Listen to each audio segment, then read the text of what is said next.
भने ग शब्दले गति प्रदान गर्ने, गति राम्रो हुने। गति राम्रो भइसकेपछि के हुन्छ भन्दा राम्रो कार्य हुन पाउने, सत्कार्यमा हामीहरू लाग्ने, सत्कर्ममा हामीहरू प्रेरित हुने। ग शब्दले गति प्रदान गर्दछ, उत्तम गति हामीहरूले प्राप्त गर्ने। भा माने भावना, ग माने गति। अब ब शब्दले के गर्छ भन्दा वर्णन। ब शब्दले भागवत श्रवण गर्नाले वरिष्ठ स्थान प्रदान गराइदिन्छ।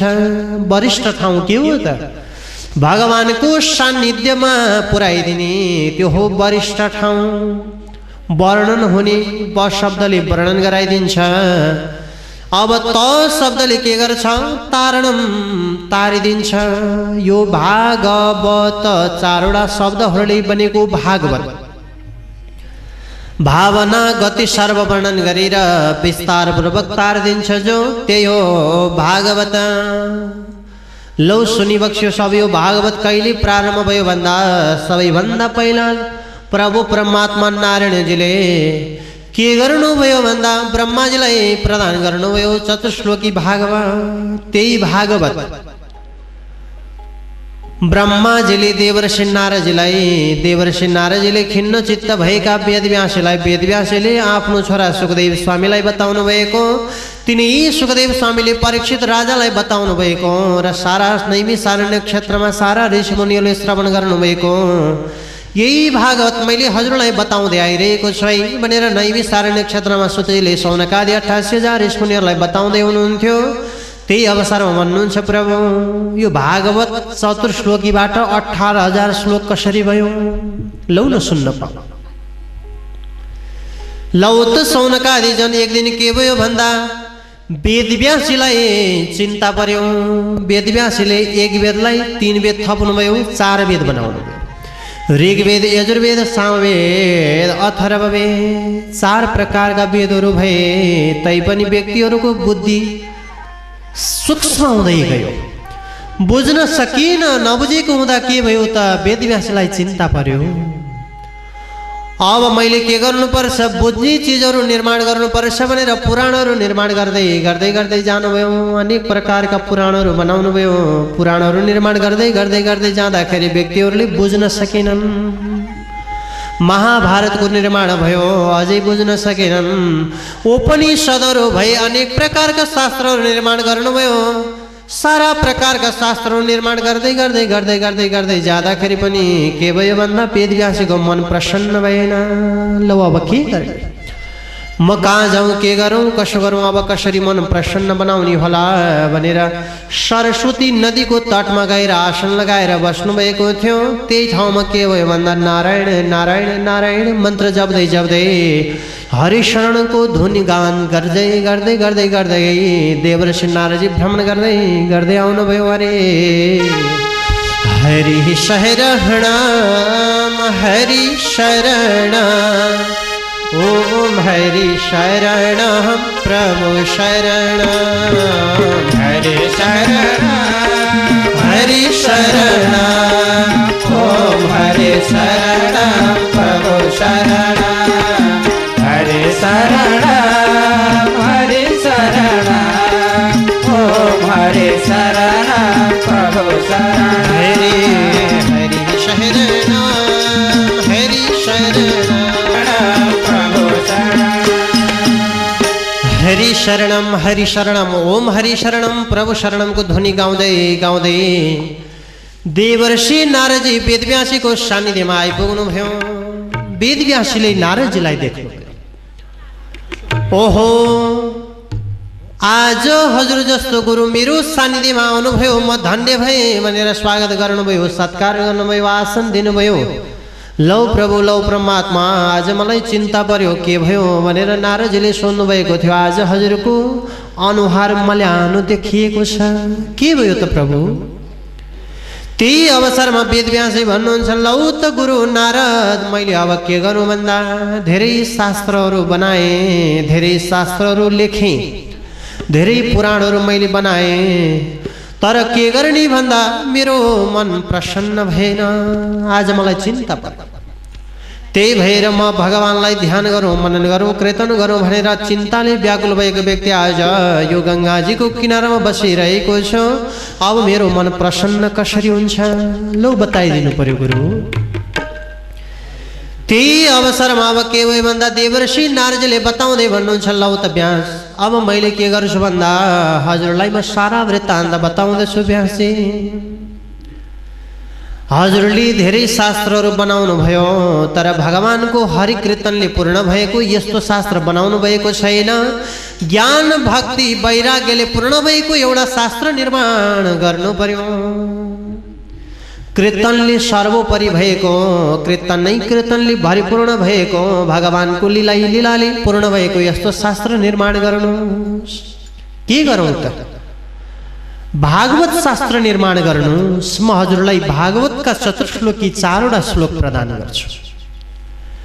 देवर्षि नारदले चतुर्श्लोकी भागवत प्रदान गर्नुभएको थियो। वेदव्यासजीको मन प्रसन्न भएन। यो कीर्तनले पनि सर्वोपरि हुन्छ र, कीर्तनले पनि कहीँ मन प्रसन्न हुन्छ र भनेर मनमा शङ्का उब्जिएछ। त्यो कुरो नारदले थाहा पाउनुभयो। त्यही भएर शङ्का मान्नु हुँदैन, शङ्का गर्न हुँदैन। देवर्षि नारदले शङ्काको कुरो थाहा पाउनु भएको थियो। वेदव्यासलाई भन्नुहुन्छ, ओहो वेदव्यासी, हजुरलाई शङ्का लागेको छ, कीर्तनमा अत्यन्त शक्ति हुन्छ, जसले कीर्तन गर्यो त्यसलाई फलिफाप हुन्छ। सुनिबक्सियोस्, म आफ्नै वृत्तान्त पूर्वजन्ममा घटेको घटना हजुरलाई प्रस्तुत गर्छु है भनेर देवर्षि नारदले आफ्नो पूर्वजन्ममा घटेको घटना प्रस्तुत गर्दै भन्नुहुन्छ, म अघि दासी पुत्र थिएँ। दासी पुत्र भएको हुँदा के भयो भन्दा प्रभु, मेरी माता दासिनी हुनुहुन्थ्यो। कसको सेवा गर्नुहुन्थ्यो भन्दा गाईको सेवा गर्नुहुन्थ्यो, ऋषि मुनिहरूको सेवा गर्नुहुन्थ्यो, सज्जन व्यक्तिहरूको सेवा गर्नुहुन्थ्यो, आश्रममा बस्नुहुन्थ्यो।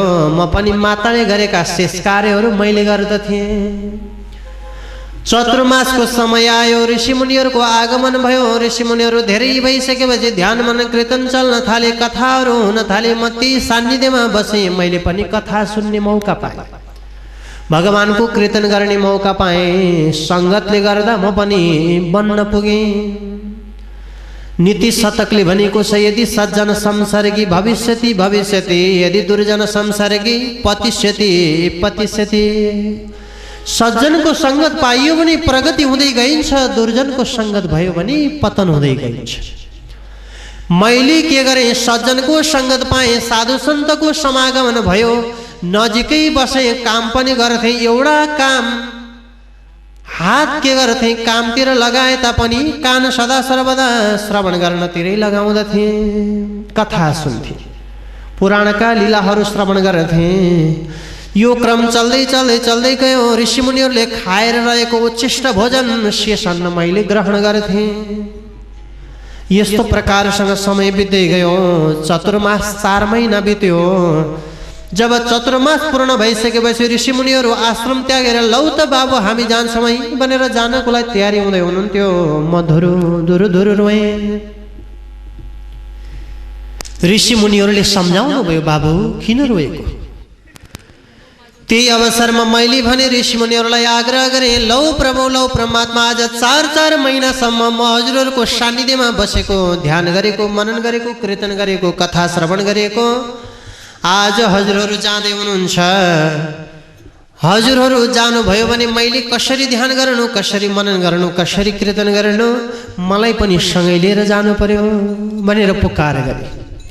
तर ऋषि मुनिहरू मान्नु भएन। किन भन्दा, बाबु तिम्री आमा हुनुहुन्छ, आमाको सेवा गर्नु देवताको सेवा गर्नुभन्दा ठुलो सेवा हो। शास्त्रले बताएको छ, मातृदेवो भव।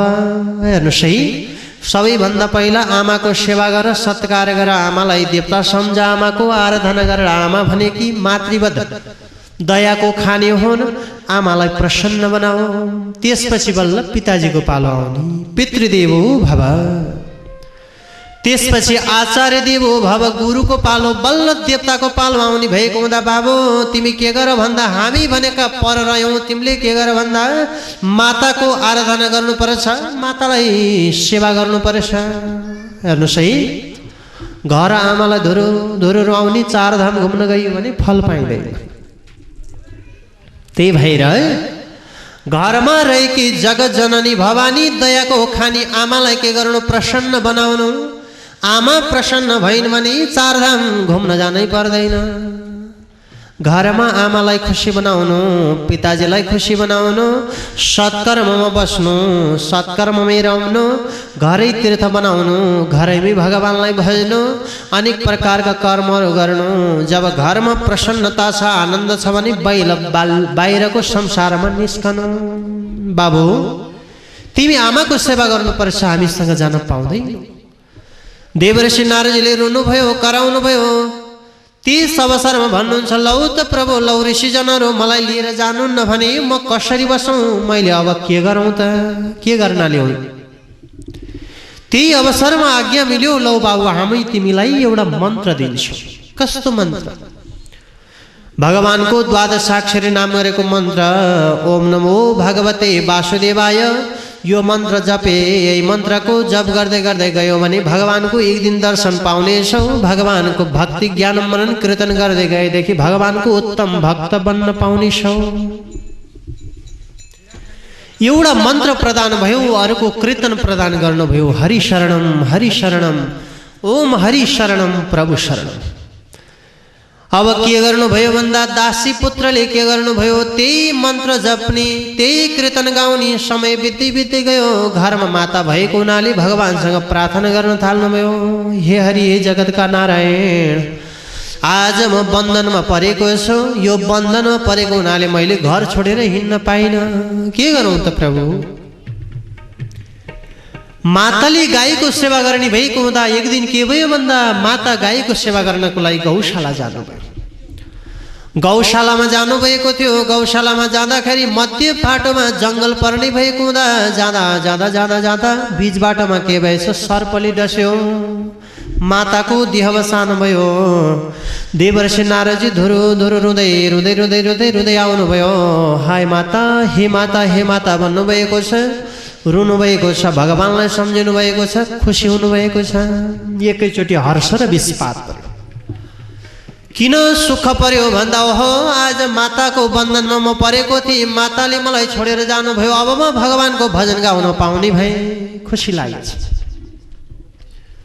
अर्को दुःख लाग्यो, ओहो मलाई हुर्काउने, बढाउने, पालन पोषण गर्ने, जन्म दिने माताले मलाई छोडेर जानुभयो भनेर दुःख मान्नुभयो। लौ अब के गर्ने त? एउटा आँखाबाट ताता आँसु बगेका, अर्को आँखाबाट चिसा आँसु बगेका। हर्ष र विस्पात पर्दाखेरि ताता र चिसा आँसु बग्छन्। विचार गर्नुहोस् है। यस्तो प्रकारसँग देवर्षि नारदजी अब के गरे? पूर्वजन्मका दासी पुत्रले माताको अर्वदी कर्म गर्नुभयो। घरलाई त्यागेर भगवानको मन्त्र जप्दै जप्दै जप्दै जप्दै जङ्गलतिर जानुभयो। जङ्गलतिर सवारी, जङ्गलमा जानुभएको थियो। भगवानलाई भज्दै गुणाउनु बादहरू गाउँदै गाउँदै गाउँदै गाउँदै गाउँदै जानुभएको। हरि शरणम, हरि शरणम, ओम नमो भगवते वासुदेवाय मन्त्र जप्दै जप्दै जप्दै जानुभएको थियो। एक दिन भगवानको दर्शन आकाशमा झुलुक्क पाउनुभयो। झुलुक्क दर्शन पाउनुभयो। कस्तो दर्शन भयो भन्दा शङ्ख चक्र गदा पद्म धारण गर्नुभएका पीताम्बरधारी प्रभु परमात्माले दर्शन दिनुभएको। देवर्षि नारदजीले, लौ प्रभु, लौ परमात्मा, आज मैले हजुरको सूक्ष्म दर्शन पाएँ भनेर भगवानलाई प्रार्थना गर्नुभयो। लौ हरि, लौ जगतका नारायण, मलाई पूर्ण दर्शन किन प्रदान नभएको भनेर प्रार्थना गर्दै हुनुहुन्थ्यो। त्यही अवसरमा आकाशवाणी भयो, बाबु तिमी दासी पुत्र भएको हुँदा कपुरको भाँडोमा कपुर सकिए तापनि कपुरको गन्ध रहिरहेसरी के भयो भन्दा, बाबु तिम्रो पनि दासित्व भावना रहिरहेको छ। त्यही भएर तिम्रा कुकर्महरू समाप्त भएका छैनन्। अर्को जन्ममा मेरो पूर्ण दर्शन पाउनेछौ भनेर त्यही अवसरमा भगवानले आकाशवाणी गर्नुभएको थियो।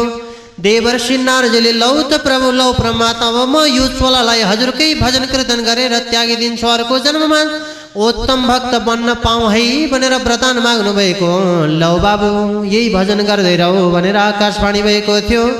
देवर्षि नारदले भगवानको भजन कीर्तन मन गर्दै गर्दै गर्दै गर्दै जानु भयो भन्ने सम्म कथा नारायण हरि हरि।